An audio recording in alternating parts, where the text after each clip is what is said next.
여러분은 지금 김남훈의 인파이팅을 듣고 계십니다.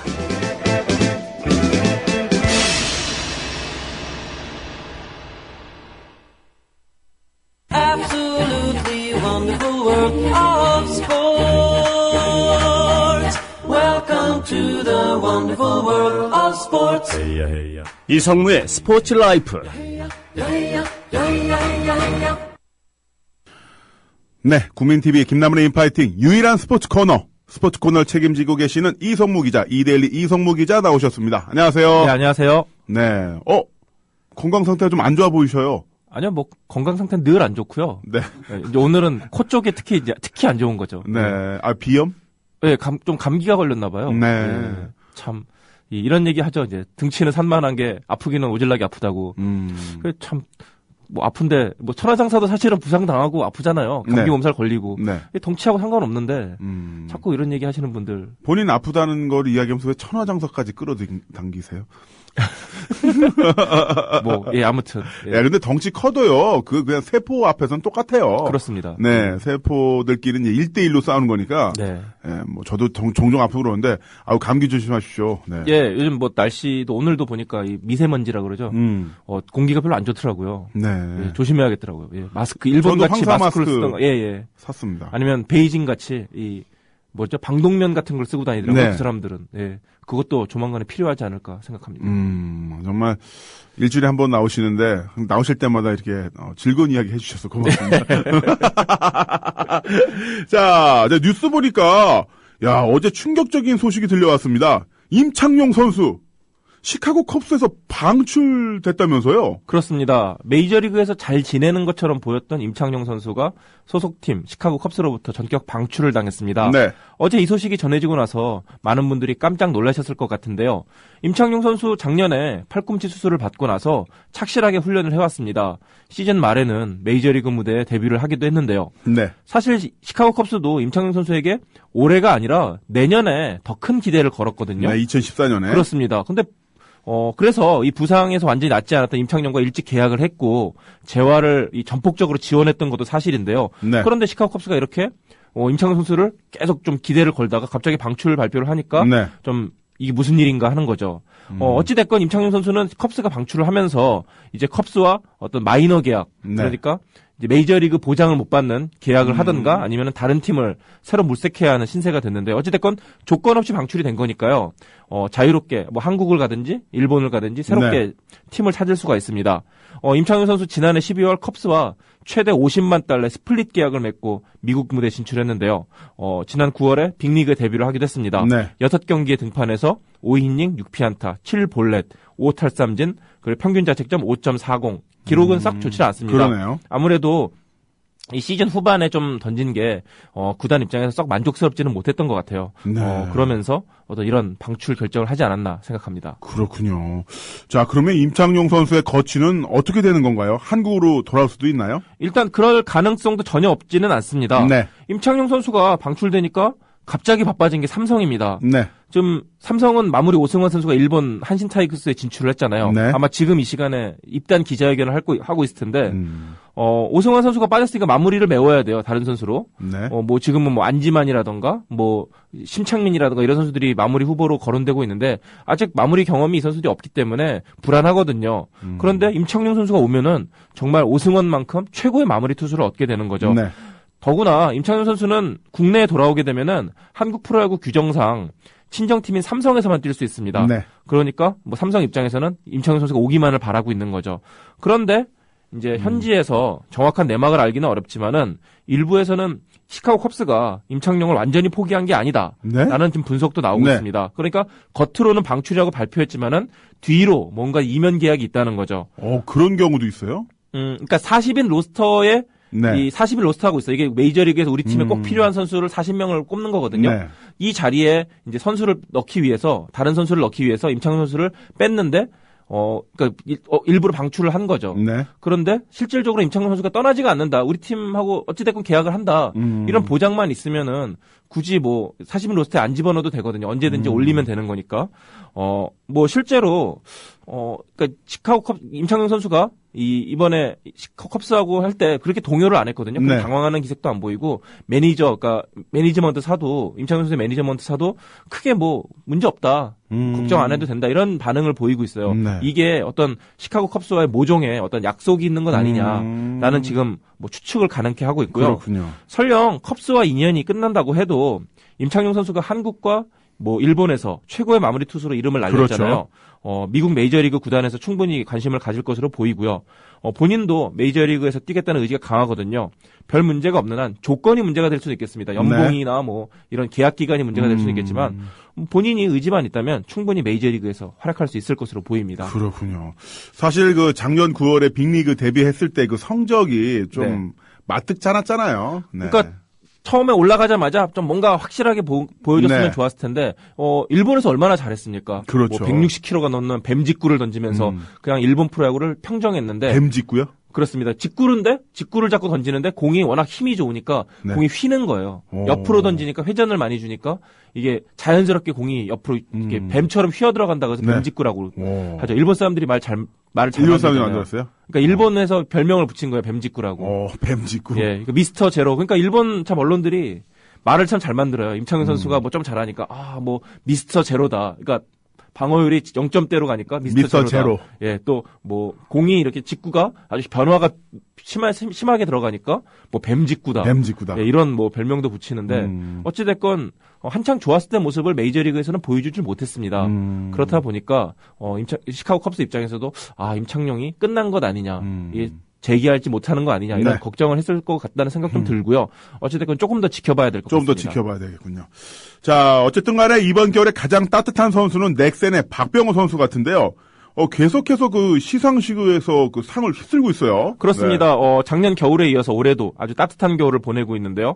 이번 시즌 홈런, 타점, 득점, 장타율 등 4관왕이 올랐잖아요. 네. 뭐 2년 연속 이미 MVP도 차지했고요. 그뿐만 아니라 박병호 선수들이 뽑은 MVP, 뭐 조화제약, 프로야구 대상 등 각종 언론사나 이 단체에서 주는 프로야구 상들을 휩쓸고 있습니다. 지난해 박병호 선수가 시상식 상금으로만 받은 돈이 1억 원 가까이 되거든요. 네. 그러니까 웬만한 선수 한 시즌 연봉을 이 와. 시상식 상금으로 받은 거죠. 엄청나다. 올해는 그보다 더 받을 것 같은데요. 마치 빌려준 이제 돈 수금하러 네. 다니는 것처럼 네. 예, 그냥 여유 있게 시상식 다니면서 사진 한번 찍어주고 이제 상금 받고. 예, 용돈 받고 다니는 거죠. 네. 그 용돈이 1억이 된 거죠. 아니, 우리, 이성무 기자가 요 상금, 박병호 선수 상금 이야기 하면서는 얼굴이 해발레해지는 게, 예. 느껴져요. 예. 본인도 그냥 굉장히 기뻐하는 거. 얼마나 기분 좋겠습니까? 예, 그러니까 대리 만족한 게 느껴져요, 진짜. 그렇습니다. 가서 이제 밥 주고 호텔 밥 먹고 네. 호텔 스테이크 쓸면서 이제 네. 사진 한번 찍어주고 트로피 하나 받고 사진 하나 찍어주고 상금 이제, 받고. 예, 상금 받고 돌아오면 되는 거거든요. 그 상금은 그 자리에서 현찰로 주나요? 입금해 주나요? 뭐 입금해주겠죠. 요즘에는 입금이요? 예, 현찰로는 안 주겠죠. 아, 그렇군요. 뭐 어찌됐건 예 상금은 뭐 어디까지나 부수입일 뿐이고요. 네. 이제 첫해 지난 시즌의 연봉이 6,200만 원에서 2억 2천만 원으로 그러니까 우와. 엄청나게 올라가 4배 가까이 올랐거든요. 네. 근데 올해는 더 잘했으니까 그만큼 또 오르겠죠. 최소한 100% 정도 인상은 점쳐지고 있는데요. 네. 2억 2천만 원에서 100%면은 4억 4천만 원이잖아요. 그렇죠. 그러니까 불과 2년 만에 연봉이 4억 원이나 오르는 거예요. 그러니까 저 네. 같은 월급쟁이한테는 정말 꿈만 같은 일이 되겠죠. 제가 왜 웃냐면은, 여기 갖고 오신 자료 대본에 정말 그렇게 써 있어요. 불과 2년 만에 연봉이 4억 원이나 오른다는 것은 정말 저 같은 월급쟁이한테는 꿈만 같은 일입니다라고 정말 써 있고, 네. 그걸 그대로 읽으시는데. 저는 농담도 원고를 만듭니다. 이게 없으면 이거 네. 없으면 한 마디도 못 해요. 여기도 써 있어요. 마치 빌려준 돈 수금하러 다니는 것처럼 시상식 돌아다니면서 상금을 긁어모으고 있죠라고 네. 그 농담이 쓰여 있어요. 예. 저는 농담도 정확하게 그러니까 우리 토시 하나 틀리지 않고 김현준 써야 됩니다. PD가 오늘의 팟캐스트 제목은 박병호는 수금 중 이걸로 한대요. 자, 그럼 다른 팀 이야기도 한번 잠깐 넘어가 볼까요? 그렇죠. 두산이죠. 두산은요, 김진욱 감독 후임으로 송일수 감독 선임했는데요. 그 두산이 이제 감독 교체로 굉장히 시끄러웠어요, 한번. 그렇습니다. 네, 시끄러웠었고, 송일수 감독으로 이제 바뀌었는데, 그 얘기는 또 나중에 하기로 하고요. 네. 일단 그 송일수 감독은 어떤 분이죠? 이분은 제일동포고요. 네. 일본에서 야구를 했고, 그런데 이제 선수 시절에 한국 프로야구에서 잠깐 뛴 경험이 있습니다. 그래서 한국과 일본 야구에 모두 익숙한 거죠. 네. 지난 시즌에는 2군 감독을 맡았는데 올 시즌 갑작스럽게 또 감독에 부임하게 됐습니다. 아무래도 일본식 야구를 많이 따를 것으로 보이고요. 이분이 가장 존경하는 인물이 김성근 감독. 그러니까 김성근식 야구를 나도 할 거다. 이렇게 네. 얘기를 했습니다. 아무래도 이제 두산이 베테랑 선수들을 많이 내보내다 보니까 지금 팀을 완전히 개편하려고 좀 네, 추진하고 리빌딩을 있잖아요. 하려고 하고 있죠. 예, 좋게 얘기해서 리빌딩, 뭐 나쁘게 얘기하면은 뭐 무슨 겨울맞이 대방출, 청소. 예, 대청소, 대청소. 뭐 그런 상황인데요. 송일수 감독도 그런 팀 방향을 맞춰서 어떤 젊은 선수들에게 더 많은 기회를 줄 것으로 보이고요. 다만 걱정이 되는 게 송일수 감독이 1군 감독을 맡았던 경험이 없습니다. 나이는 64살인가 되거든요. 그런데 감독으로서는 사실상 초보나 마찬가지입니다. 그래요? 게다가 한국말도 완전히 익숙한 편이 아니에요.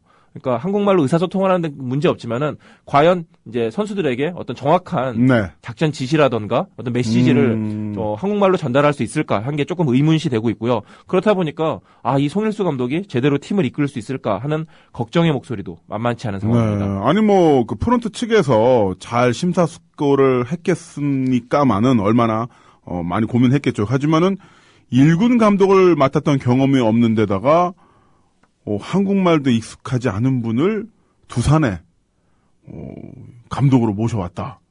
좀 이채롭긴 하네요. 그렇습니다. 뭐 꼭 감독 경험이 없다 그래서 좋은 감독이 되지 말라는 법은 없습니다. 네. 뭐 올해 넥센 감독을 맡았던 염경엽 감독 경우에도 뭐 감독 올 시즌 처음? 네. 네. 신입 감독이거든요. 네. 뭐 김기태 감독도 마찬가지고 김기태 감독 물론 작년에 어떤 그 시행착오를 살짝 겪기는 했지만은 네. 어찌됐건 어떤 신입 어떤 새내기 감독으로서 좋은 성적을 거두고 있고 유중일 감독도 감독 처음 되고 나서 바로 우승을 계속 하고 있지 않습니까? 네. 그러니까 크게 문제되는 건 아니겠지만은 이제 어떤 언어 소통, 의사 소통 같은 거는 실질적으로 문제가 될 수 있는 부분이죠. 그런 부분을 네. 우려하는 사람들이 많습니다. 네.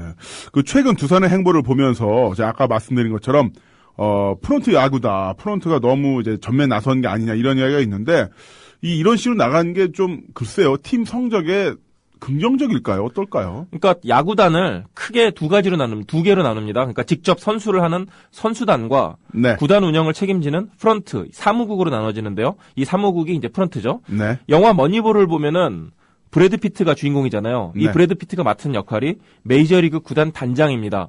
그러니까 브래드 피트가 맡은 단장이라는 역할이 프런트의 책임자라고 할 수 네. 있는 거죠. 우리나라에도 구단에도 이 단장이 있습니다. 그러니까 프런트 야구라고 하면은 선수단을 운영하는 데 있어서 예전에는 감독의 힘이 절대적이었거든요. 네. 그런데 지금은 프런트의 영향력이 커진다는 것을 의미하는 건데요. 꼭 뭐 나쁜 것만은 아닙니다. 이 프런트 야구가. 옛날에는 프로야구 팀이 무조건 좋은 성적을 거두는 것이 중요했잖아요. 근데 사실은 지금은 그렇지 않습니다. 네. 성적도 잘 내야 되지만은 뭐 구단이나 모기업의 이미지도 좋게 만들어야 되고요. 네. 팬들과 소통도 잘해야 되고요. 무엇보다 요즘에는 돈만 쓰는 게 아니라 프로야구를 통해서 돈을 벌어야 되잖아요. 네. 그렇게 어떤 비즈니스 차원으로 놓고 봤을 때 프런트에 더 힘이 실리는 게 어찌 보면 당연하다고 할 수 네. 있겠는데요. 하지만 두산 같은 경우는 조금 그게 과하지 않냐 하는 얘기가 나오고 있는 게 FA나 베테랑 선수들을 정리하고 또 감독까지 경질하는 과정에서 네. 프런트의 입김이 너무 세게 작용했다. 이런 얘기가 나오고 있는 거죠. 그래서 프런트 야구의 폐해다. 뭐 이렇게 지적이 나오고 있는데요. 프로야구 초창기에는 이 프런트가 경험이 없으니까 감독 중심으로 간 게 네. 맞습니다. 하지만 지금은 이제 프로야구 30년이 넘었으니까 야구를 보는 프런트들의 경험도 또 지식도 이렇게 대단해진 거죠. 대단하겠죠. 네. 뭐 어찌됐건 요즘에는 이제 구단이 운영하는 데 있어서 프런트가 중심이 되는 경우가 좀 많이 있고요.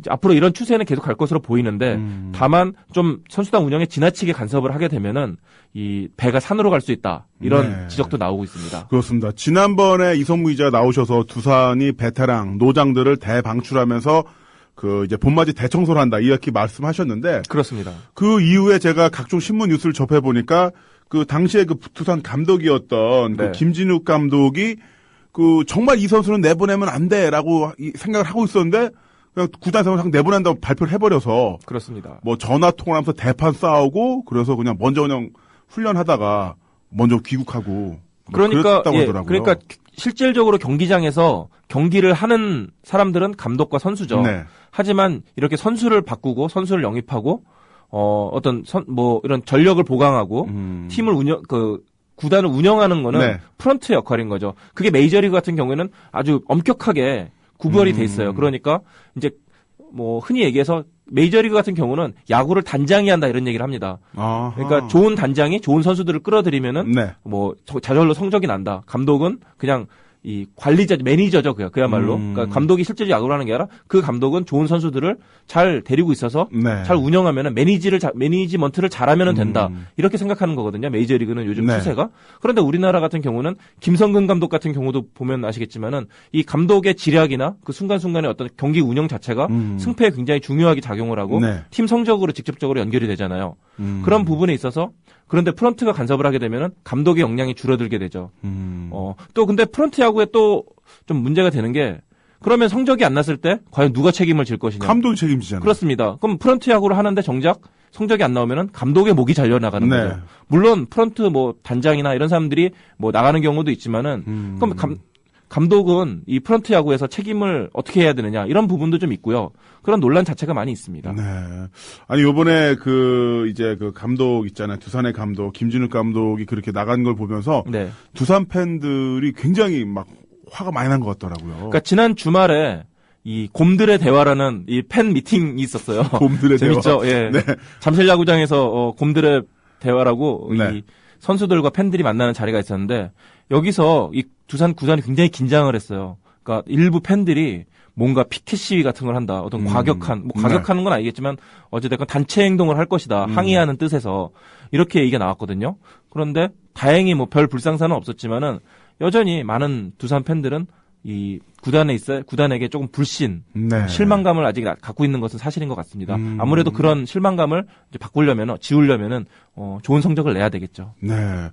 야, 그렇군요. 아무래도 이제 프로야구라는 게 자본주의에 가장 잘 맞는 시스템 갖춘 스포츠라고 할 수 있잖아요. 그렇습니다. 그러다 보니까 선수단을 제대로 꾸미고 운영할 수 있는 프런트, 이제 사무국에 있는 거고, 네. 이 사무국과 선수단이 유기적으로 결합하면서 좋은 성적을 낼 수 있게끔 해야 되는데, 자, 아무튼 두산이 보여줬던 나름대로 이제 파격적인 행보죠. 어떤 형태로 봤을 때. 그렇습니다. 이렇게 그전에도 물론 이 구단의 프런트의 영향력이 크긴 했지만은 이렇게 노골적으로 어떤 프런트가 전면에 나선 거는 사실 거의 뭐 없었거든요. 네. 그러니까 두산이 어떻게 보면은 한국 프로야구에서 새로운 실험을 하고 있다. 이렇게 뭐 봐도 될 것 같고요. 네. 이게 성공하면은 한국 프로야구가 어떤 또 한 단계 업그레이드라긴 좀 뭐하지만 어떤 새로운 면을 보여주게 되겠지만은 네. 안 되면은 어떤 안 좋은 선례를 또 남기게 되는 거니까 좀 지켜봐야 되겠습니다. 과연 내년 이맘때 네. 두산의 이 실험이 어떻게 끝났는지 확실하게 확인할 수 있겠네요. 그렇습니다. 네, 내년 이맘때도 우리 이 방송 할 수 있을까요? 좀 했으면 좋겠네요. 네. 자, 그러면요. 자, 여기서 3부 잠깐 노래 듣고 가도록 하겠습니다. 플라잉 포 체인지의 Don't Worry 들려드리면서 자, 좀 더 이야기를 해볼까요? 좀 더 이야기할까요? 네, 그렇습니다. 자, 그럼 축구 얘기 좀 한번 해볼게요. 네. 자, 지난주 K리그가 모두 끝났는데 포항이 극적인 역전 우승을 차지했죠? 그렇습니다. 그러니까 지난주 일요일이죠. 울산에서 K리그 클래식 마지막 40라운드 경기가 열렸는데요. 포항이 울산을 1대0으로 이기면서 극적인 역전 우승을 이뤘습니다. 사실 이 경기는 울산이 절대적으로 유리한 네. 경기였어요. 그러니까 울산은 비기기만 해도 우승을 하는 거고 포항은 무조건 이겨야 되는 상황이었는데 전후반 90분이 다 끝났습니다. 0대0으로. 네. 그리고 이제 추가 시간이 5분 정도 주어졌는데 그 5분 가운데 4분이 지났어요. 이제 울산의 우승이 거의 확정됐고 울산 선수들 지금 네. 우승 기념 티셔츠 입고 뛰어나가려고 하는데 네. 거기서 포항의 결승골이 들어간 거죠. 멘붕. 티셔츠 입고 있었어요? 예, 울산 팬들은 멘붕, 포항 네. 팬들은 아주 열광. 열광. 그렇습니다. 그렇게 희비가 엇갈렸고요. 결국에는 이렇게 각본 없는 드라마라고 하잖아요. 네. 스포츠가. 근데 사실 이 스포츠 영화나 드라마를 이렇게 만들면은 너무 유치하다 그래요. 그런데 이제 스포츠 그렇죠. 그 드라마나 영화에서 네. 막판에 주인공이 막 골대를 향해 뛰어가면서 슬로우 비디오로 갑자기 바뀌면서 네. 짠짠짠짠짠 하면 뭐야 또 저렇게 하는 거야 이러는데 뭔가 자기적이다 이런 네. 비난이 나오는 거죠. 그런데 예, 진짜 각본 없는 드라마라고 스포츠 현실에서는 이런 장면이 나오면 정말 뭐 그 열기가 열광적 그 감동이 네. 뭐 엄청나다고 할 수 있겠습니다. 맞습니다. 자, 그 스타 출신이 감독으로 성공하기 어렵단 말도 있는데 황선홍 감독이 어쨌든 최고의 골잡이에서 최고의 감독으로 우뚝 섰어요. 그렇습니다. 황선홍 감독이 2007년 부산 감독을 맡으면서 프로 감독에 데뷔했는데요. 그동안에는 이렇다 할 성적을 거두지 못했습니다. 그래서 선수로서의 그 명성 가지고 감독한 거 아니냐 이런 좀 안 좋은 평가도 없지 않았는데요. 네. 하지만 이 감독 부임 이후에 6시즌 만에 포항에서 정상을 이끌면서 최고의 감독으로 우뚝 섰고요. 특히 황선홍 감독이 대단한 게 올 시즌 모기업 포스코가 철강 산업의 어떤 안 좋은 경기 네. 때문에 외국인 선수를 뽑지 못했어요. 재정난을 겪으면서. 그러니까 뭐 포스코가 어렵다고 하기보다도 좀 돈을 아끼자 이렇게 해서 네. 외국인 선수를 영입을 안 했거든요. 그러니까 토종 선수들만 가지고 팀을 이끌었는데 한 시즌을 치렀는데 우승을 이끈 거예요. 그러니까 황선홍 감독의 어떤 지도력, 리더십이 네. 더욱 빛나는 거죠. 대단한 거죠, 그런 거 정말. 그렇습니다. 왜냐하면 스타 출신 감독들은 다른 어떤 평범한 선수들의 부진을 잘 이해 못 하더라고요. 맞습니다. 왜 못해? 하면 되잖아. 본인은 하죠. 본인은 천재적인 선수였으니까. 그런데 못하는 경우 많이 있잖아요. 그러니까 이충희 감독 같은 지금 동부 감독 네. 하고 있는데 아니 여기서 3점슛 넣으면 되는 거 아니야? 뭐 이렇게 얘기를 해요. 아주 쉽게. 네. 아니 여기 수비가 없잖아. 수비가 넣으면 3점슛 던져. 그런데 선수 입장에서는 자기는 3점슛 수비가 없으면 다 넣거든요. 네. 그런데 지금 선수들은 안 그렇잖아요. 그러니까 좀 다른 거죠. 그러니까 네. 좀 이해를 못하는 부분이 없지 않아요. 예. 그런데 황성홍 감독은 정말 그런 부분에서도 본인 각고의 노력했기 때문에 또 이런 좋은 성적을 만들 수 있는 거겠죠. 황선홍 감독이 자기가 가장 듣고 싶은 별명이 뭐냐고 하면은 전략가입니다. 그만큼 전략가. 예, 그만큼 어떤 스스로 공부도 많이 하고 전략에 네. 대해서 노력을 많이 했고 올해 포항의 축구를 스틸타카라고 해요. 네. 그러니까 스틸타카는 포항 스틸러스에 나온 얘기고 타카는 바르셀로나의 축구를 티키타카라고 합니다. 이 티키타카라는 말이 탁구를 치는 소리를 뜻하는 네. 건데요. 그러니까 탁구가 이 작은 공을 주고받고 하면서 하잖아요. 네네. 그러니까 바르셀로나 축구가 아주 짧은 패스를 서로 주고받으면서 공을 이끄는 점유율을 높이는 네. 그런 아주 전술을 뜻하는 건데 그런 전술을 어떤 선진적인 전술을 팀에 도입을 해서 팀에 잘 녹이는 거죠. 물론 네. 무조건 뭐 따라한다고 해서 잘 되진 않잖아요. 자기 또 포항에 맞게 네. 바꾸고 또 발전시켜서 정말 이 팀을 강하게 만든 이 황선홍 감독의 능력을 충분히 인정해야 된다고 생각합니다. 그렇군요. 더불어 행복한 세상 너와 나의 꿈이 눈앞에 국민 TV 노래 분위기가 괜찮네요. 오늘 같은 날씨, 오늘 이 스포츠 이 코너에 잘 어울리는 것 같습니다. 네, 뭐 마치 무슨 홍대가 아니라 네. 무슨 뉴올리언스나 네. 예 어디 뭐 멤피스나 이런 데 와 네. 있는 것 같네요. 예. 그런가요? 예. 어떤 재즈 같은 분위기? 그렇습니다. 예, 재즈풍 분위기. 자, 게시판 한번 살짝 볼까요? 김 단장이 예를 든 플로리다 마린스는 돈이라도 많이 쓰고 우승이라도 했죠. 두산은 투자도 안 하고 맨날 화수분 찾다가 우승도 못하고 정말 진짜 내년 우승 못하면 김태룡 단장 책임지길 최빈님이 올려주셨습니다. 완전 제가 보기에는 무슨 무장투쟁 선언문 같아요. 그러니까 최빈님이 하신 네, 야구 얘기를 한번 다시 글 하면요. 얘기, 글 얘기에서 어떤 부분은 맞고 어떤 부분은 틀린 게 있어요. 일단 네. 프런트 야구가 진정한 프런트 야구가 되려면은 팀 성적이 안 좋으면은 단장도 책임을 져야죠. 그거는 맞습니다. 사실 뭐 그렇기도 하고요. 이제 단장은 월급쟁이니까 우리나라 현실에서는 그렇긴 한데 그래도 요즘에는 팀 성적이 안 좋으면 같이 이 감독하고 목이 날아가는 경향이 좀 있습니다. 네. 그러니까 어찌 됐건 요즘에는 뭐 프런트 야구가 되려면은 단장이나 이런 프런트들도 책임을 질 줄 알아야 된다. 이렇게 봐야 되고요. 지금 예를 들으신 플로리다 말린스는 돈을 많이 쓰는 팀이 절대 아닙니다. 아, 그래요? 예, 메이저리그에서 뭐 연봉 순위 30개 팀에 30위 뭐 이런 수준의 팀이고요. 국민TV군요. 아주 돈 안 쓰기로 유명한 네. 팀이거든요. 예전에 한번 말씀드렸는데 메이저리그는 이제 전체의 어떤 이익을 다 합쳐서 그거를 이제 어떤 연고지가 적은 팀 아니면 또는 네. 좀 수익이 열악한 팀한테 나눠주는 제도가 보조금. 있거든요. 예. 네. 이제 플로리다 말린스 같은 팀은 그걸 받아먹고 좋아하는 팀이죠. 예. 돈을 적게 쓰고 대신 네. 이제 그렇게 하니까 구단 이익이 흑자가 나는 거죠. 네. 그럼 김 단장 자체가 예를 잘못 든 거네요? 김 그렇습니다. 단장이 예를 플로리다 아니요. 마인스 예를 들었다고 하니까. 아니요, 그거는 아마 김 단장이 맞게 들었을 거예요. 그러니까 두산이 FA 선수를 안 잡았잖아요. 네. 그러니까 큰 돈은 안 들이겠다는 거죠. FA 선수 안 선수는 드리겠다. 그러니까 비정상적으로 돈을 많이 들이지 않겠다. 대신 작은 선수들 적은 돈을 들여서 젊은 선수들을 키워서 뭐 팀을 좋게 만들겠다 이렇게 한 거니까 글쎄 플로리다 말린스 같은 거 조금 다르긴 할 거예요. 네. 근데 어찌 됐건. 근데 두산 이야기 민감하신 분이 굉장히 많으세요. 네. 또박이 짱님께서 제가 수업하다 나와서 그런데 못 들었어요. 혹시 두산의 앞날에 대해서 말씀해 주셨나요? 안 해주셨음 간단히 한마디 부탁해요라고 앞부분 못 들었다고. 자, 두산의 앞날 전망해 주시죠. 그러니까 왜냐면 지난번에 프로야구 코리안 시리즈 이야기하면서 거의 뭐 살아있는 그 한국의 펠레, 원래 펠레 살아 계시죠? 예. 이제 한국인 펠레 역할을 해주셨잖아요. 근데 제가 맞췄잖아요. 우승할 네. 거라고. 예. 두산의 앞날 어떨 것 같습니까? 그 분위기가 제일 중요할 것 같습니다. 네. 사실 FA 선수들이 많이 나갔잖아요. 뭐 이종욱이라던가 손시현이라던가 뭐 임재철이라던가 또 FA 선수 말고 뭐 다른 팀을 옮긴 선수들이 많은데 이 선수들이 사실 올 시즌 두산의 주축이 아니었습니다. 물론 주축이기도 했지만 네.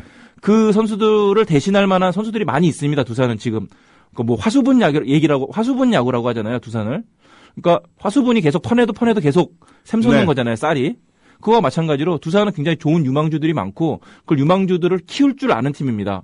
그렇기 때문에 뭐 이렇게 기존 선수들이 많이 나갔다고 해도 그 젊은 선수들이 그만큼 치고 올라갈 가능성이 굉장히 높습니다. 네. 다만 이제 분위기죠. 선수들이 이렇게 이 팀에서 잘해도 나이 먹으면은 다른 팀으로 쫓겨나는구나. 이런 어떤 좌절감이라던가 네. 실망감을 갖게 되면은 그 기존에 쌓아왔던 어떤 팀워크라던가 이런 게 무너질 수 있는 거죠. 무너질 수 있겠죠. 선수들이 구단에 대한 믿음이 떨어지게 되면은 야구를 하기 싫어지죠. 네. 그럼 의욕이 떨어지고 그럼 당연히 그게 성적으로 연결될 수밖에 없습니다. 그러니까 두산 입장에서는 이제 남은 선수들의 박탈감 또는 실망감 이런 것을 어떻게 잘 아우르느냐가 그 메우느냐가 굉장히 중요한 변수를 할 수 있겠습니다. 네. 또 선수의 어떤 전력적인 측면도 있습니다만 그 멘탈 케어 같은 부분. 그러니까 김선우라던가 뭐 이종욱이라던가 이런 선수들이 네. 팀의 리더거든요. 후배 네. 선수들을 다 다독이고 이끄는 역할을 했는데 그 선수들이 한꺼번에 빠지니까 이제 새로운 리더를 찾아야 되는데 그런 선수들이 안 나타나게 되면은 선수들끼리 굉장히 혼란스러울 수가 있는 거죠. 네. 저도 이제 운동선수 입장에서 좀 네. 말씀을 드리자면 그 이제 왕고 그냥 그렇습니다. 우리끼리 대빵이 있는 거랑 없는 거랑 틀리거든요. 맞습니다. 훈련할 때도 틀리고 하다못해 그 이제 저도 선수 프로레슬링 할 때 이제 합숙소에서 훈련하고 밥 먹잖아요. 식당에서. 네. 밥에 반찬이 맛이 없어. 음식 맛이 안 들어. 그러면 내가 가서 이야기하는 거랑 대빵에 가서 이야기하는 거랑 틀려요. 그래도. 그러면은 하다못해 그런 거라도 그래도 여기서 이제 우두머리 역할을 해주는 사람이 이렇게 관여를 해주면은 네. 밥 먹는 거라도 잠자리라도 이런 게 좀 바뀌는 부분이 있거든요. 그래서 하다못해 그런 부분도 있는데 이런 정말 그 정밀한 훈련을 하면서 가혹한 훈련량을 잘한 프로야구 선수들 같은 경우에는 그런 어떤 정신적인 리더가 있느냐 없느냐가 크겠죠, 진짜. 그렇습니다. 자, 그런 부분에서 어떤 멘탈적인 부분이 어떤 식으로든 잘 마무리가 되는지가 시합에서 내년 성적의 어떤 큰 어떤 분수령 어떤 그 키포인트가 될 거다. 이 말씀이시죠? 그렇습니다. 그러니까 선수들이 네. 젊은 선수들이 내게 기회가 왔다 이렇게 생각하면은 다행이겠지만은 뭔가 뭐 실망감을 느끼면 안 되는 거죠. 네. 명탐정 코난께서는요, 두산건설의 위기가 야구단까지 여파가 온 거죠. 그래도 롯데, LG와 함께 흑자권까지 온 야구단인데, 전체적 운영비를 줄이려는 허리띠 졸라매기라고 보입니다라고 해주셨습니다. 자, 이제 뭐 두산에 대한 얘기는 여기까지 하고요. 네. 다음 주에 한번 더 기회 되면 말씀드리고요. 월드컵을 한번 넘어가 보겠습니다. 그렇습니다. 이번 주말 토요일 새벽 1시에 브라질 월드컵 조추첨이 열린다고 하는데 한국이 3번 포트에 들어갔다고 하는데 이게 뭐죠? 3번 포트? 예, 그러니까 한국이 미국, 멕시코, 코스타리카, 온두라스, 일본, 이란, 호주와 함께 3번 포트에 들어갔는데요. 그러니까 이 포트는 각 어떤 팀 실력이라던가 네. 지역이라던가 이런 안배해서 같은 지역의 팀이 뭉치지 않게 그러니까 분배를 하는 거예요. 네. 그래서 이제 각 포트별로 국가 이름이 쓰여진 공이 들어 있는데 각 추첨마다 포트에서 공 한 개씩을 뺍니다. 네. 그러면은 대륙마다 고르게 각 조가 편성이 될 거 아니에요?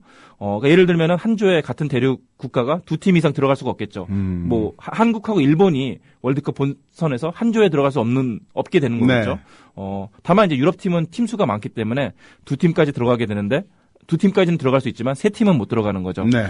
그렇게 해서 어찌됐건 이제 3번 포트에 들어갔다는 거는 그 팀, 같은 포트에 들어간 팀끼리는 같은 주에 못 들어간다. 이렇게 나눈 거고요. 그렇군요. 보면은 이제 북중미하고 네. 아시아 팀들이 3번 포트에 들어가 있거든요. 네. 이제 약체 팀들을 몰아넣은 거예요, 여기. 네. 약한 팀들은. 한국은 그러니까 미국과 멕시코, 코스타리카, 온두라스, 일본, 이란, 호주와 함께 그 3번 포트네요. 그러니까 사실 이런 팀들하고 같이 한 조가 되면은 해볼만 하죠.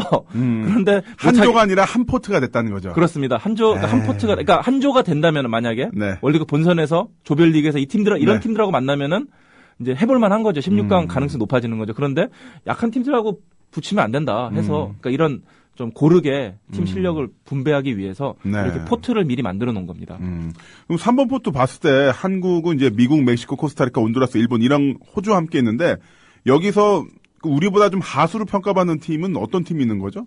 그러니까 좀 최상의 조, 뭐 최악의 지옥의 조 이런 얘기 네. 많이 하잖아요. 지금 언론에서 많이 나오고 있는데 그러니까 일본 포트가 정말 쟁쟁한 팀들이 있어요. 그러니까 개최국 브라질, 그리고 아르헨티나, 콜롬비아, 네. 우루과이, 스페인, 독일, 벨기에, 스위스. 그리고 이제 2번 포트에 남미 팀과 네. 또 아프리카 팀, 4번 포트는 유럽의 9개 팀. 여기에 보면 네덜란드, 이탈리아, 네. 잉글랜드, 포르투갈, 뭐 정말 강팀들이 모여 있는데요. 각 포트에서 가장 쉬운 팀하고 붙으면 최상의 조가 되겠죠. 네. 일단 1번 포트에는 스위스가 가장 쉬운 상대라고 할 수 있습니다. 네. 이건 뭐 분명합니다. 지난달 평가전에서 한국이 스위스를 2대1로 이겼거든요. 네. 만만한 상대는 분명 아닙니다. 스위스가. 하지만 해볼만 한 거죠. 그렇죠. 이겨본 경험이 있으니까. 2번 포트에서는 알제리하고 카메룬이 될 것 같은데요. 이번 월드컵 특히 카메룬이 이번 월드컵 본선에 나선 팀 가운데 한국하고 피파 랭킹이 비슷한 팀이에요. 그러니까 네. 한국이 54위, 카메룬이 51위거든요. 네. 그러니까 이리끼리 도토리 키재기 하고 있는 거죠, 두 팀이. 아니, 저 고등학교 때 제 반성적 같아가지고. 아, 정말요? 51등, 53등. 네. 아무튼 예, 그나마도 카메룬은 그러니까 10월 랭킹에서는 한국보다도 또 아래였어요. 그렇게 놓고 보면은 그래도 좀 만만한 카메룬하고 붙으면 괜찮지 않나. 네. 여기에 또 나이지리아가 36위. 그러니까 뭐 나이지리아나 카메룬 같은 팀하고 만나면은 그래도 해볼 만하다. 네. 여기에 이제 또 유럽 팀들이 들어간 4번 포트는 우승 후보들이 많은데 그래도 좀 만만한 팀은 그리스. 네. 이 그리스는 4년 전 남아공 월드컵에서 한국이 이긴 적이 있거든요. 네. 그러니까 충분히 해볼 만한 상대고요. 여기에 보스니아 헤르체고비나 월드컵 첫 출전팀입니다. 첫 출전. 예. 첫 출전. 출전. 예. 만약에 이런 팀 이제 중계 방송 하게 되면은 아나운서는 힘들겠죠. 네. 예. 이름 누군지 모르고만. 예. 어찌 됐건 8회 연속 월드컵 본선에 난 한국이 분명 경험 면에서 앞서 있다고 할 수 있으니까요. 그리스나 보스니아하고 만나면은 네. 한국이 해볼 만한 거죠. 그렇게 되면은 이제 정리를 해 보면은 한국, 스위스, 카메룬, 그리스 되면은 정말 만세를 부르고 최상의 조편성이다. 할 수 있겠습니다. 그러니까 한국, 스위스, 카메룬, 그리스. 예. 다 우리나라가 한 번씩 먹었던 팀. 먹거나 해볼만 하거나 해볼만 하거나. 한국보다 뭐 만만하거나 예. 야, 이러면은 월드컵 좀 오랫동안 즐길 수가 있는 거고. 그렇습니다. 근데 반면에 그 지옥의 조에 속할 수도 있잖아요. 아, 이거 아주 끝장났다. 이런 경우는 어떤 식으로 되는 거죠? 그러니까 최악의 경우 우승 후보 세 팀하고 그냥 맞붙을 수도 있습니다. 그러면은 무슨 뭐 예, 그냥 세 경기 모두 뭐 다구리 당하고 끝나는 쓸 수도 있어요. 예. 탈구리. 네. 그러니까 뭐 예를 들면은 1포트에 브라질, 아르헨티나, 스페인, 독일 이런 팀 만나지 말아야 됩니다. 만나면 안 되죠. 예, 이 팀은 이런 정말- 형들이랑은 같은 길로 다니면 안 예, 돼. 예, 이 팀- 형들은 큰 길로 다니고 이 우리는 이제- 형들 노는 데는 저기 멀찍이 한 100m 정도 그렇지, 떨어져서 그렇지, 다녀야 그렇지. 되고요. 네, 네. 특히 브라질은 원래 강한데 또 홈그라운드에서 경기가 열잖아요. 홈이죠. 그렇습니다. 브라질이랑 홈에서 축구를 해요? 그렇습니다. 그거 왜 해요? 그러니까? 그거는 견학이죠. 예. 시합이 아니라. 이거 자칫 진짜 무슨 이 역사에 남을 아마 큰 상처를 받을 수도 있습니다. 그러니까 제 생각에 브라질은 야구 선수도 저 축구 선수 와가지고 저기 정신과 상담도 좀 받고. 예, 그렇습니다. 네. 아마 뭐 브라질까지 와서 지구 반대편에서 멘붕에 빠지면은 그것도 그렇잖아요. 아, 그렇죠. 예, 그러니까 아, 진짜 잠깐만요. 정말 브라질에서 월드컵에서 네. 브라질에서 브라질이랑 싸워. 예. 축구로. 와, 이거 진짜 답이 안 나온다. 그렇습니다. 한국에서 브라질하고 싸우면 해볼만 해요. 한국은 어차피 뭐 안방이니까. 네. 예, 뭐 호텔 밥에다 뭐 약을 탈 수도 있고 뭐 이게 무슨 소리예요? 어떻게든 할 수 있잖아요. 근데 뭐 경기장하고 호텔 숙소를 뭐 500km 뭐 거리에 떨어놓다든가. 호텔은 저기 남대문에 네. 있는 저기 플라자 호텔. 예. 시합장은 부산. 예, 이런 식으로. 그렇게 하면은 한 6시간씩 버스 타면은 진이 빠지겠죠. 아무리 브라질 선수라도. 하지만 브라질에서 브라질하고 싸우는 거는 별로 예, 반갑지가 않고요. 반갑지 않죠. 이 포트에서는 이제 아프리카 팀이 모여 있는 이 포트에서는 코트디부아르가 강팀입니다. 네. 이 팀에 유명한 디디에 드록바라는 아, 드록바. 예, 골잡이가 있고요. 거기에 뭐 야야 투레, 콜로 투레, 뭐 제르비뉴 같은 뭐 축구 팬들 잘 모르시죠? 와. 이름 잘 모르시죠? 예, 잘 하지만 몰라요. 뭐 유럽 축구 팬들은 정말 잘 아는 세계적인 스타들이 많이 있습니다. 한국에게 결코 쉬운 상대가 아니고요. 뭐 이 팀도 100m까지는 아니지만 한 10m 정도 멀리 떨어져야 되고요. 네. 4포트에 정말 쟁쟁한 팀들이 많습니다. 이탈리아, 네덜란드, 포르투갈, 프랑스, 잉글랜드. 야, 그냥 일진이잖아요, 일진. 그렇습니다. 네. 예. 그러니까 뭐 이 팀들하고도 만나지 말아야 되고요. 특히 월드컵이나 유럽 선수권 같은 이런 국가 대항전에서는 이탈리아가 유독 강한 모습을 보이고 있거든요. 네. 그러니까 이탈리아는 피했으면 좋겠다. 그러면은 한국에게 지옥의 조는 한국, 브라질, 코트디부아르, 이탈리아. 생각만 해도 정말 이렇게 조편성되면요. 예. 그 프로야구 저기 월드컵 네. 광고도 다 떨어져 나가요. 그렇습니다. 예, 이거 우리 해봤자 소용없다. 남의 잔치니까 우리 광고 안 해 이런 이제 식이 되는. 그러면은 이제 부담 없이 즐기면 되는 거죠. 세계적인 축구 수준을. 아. 예. 그러니까 우리나라 선수들을 야, 승리를 기대하지 말고. 한국 선수들이 이제 드록바랑 같이 막 걸출하게 맞붙고. 예. 이제 네. 그런 어떤 경기 자체를 즐기면 되는 거죠. 그냥 우리 수비수가 네이마르 부상 안 입히길 바라면서. 예. 네. 아니 뭐 부상 입는 건 상관없어요. 어차피 뭐 우리 선수도 아닌데요. 아니 그래도 이제 그 선수들이 또 딴 데서 경기를 하는 거 봐야 우리도 재밌잖아요. 아, 그렇죠. 네. 그러니까 우리는 그러니까 안온하게 안전하게 경기 운영. 예, 그러니까 상대 선수 안 다치게. 예, 우리 우리도 안 선수들에게 아주 다치고. 좋은 경험이 되는 거죠. 강팀들하고 맞붙는. 야, 근데 진짜 몇 번 말씀드렸습니다만 브라질 월드컵에서 브라질이랑 축구로 싸우는 거는 진짜 이건 정말 피해야겠다. 이거 정말 이러면 안 될 것 같아요. 그렇습니다. 근데 이거 공을 뽑을 때 네. 친구 같은 영화 보면은 네.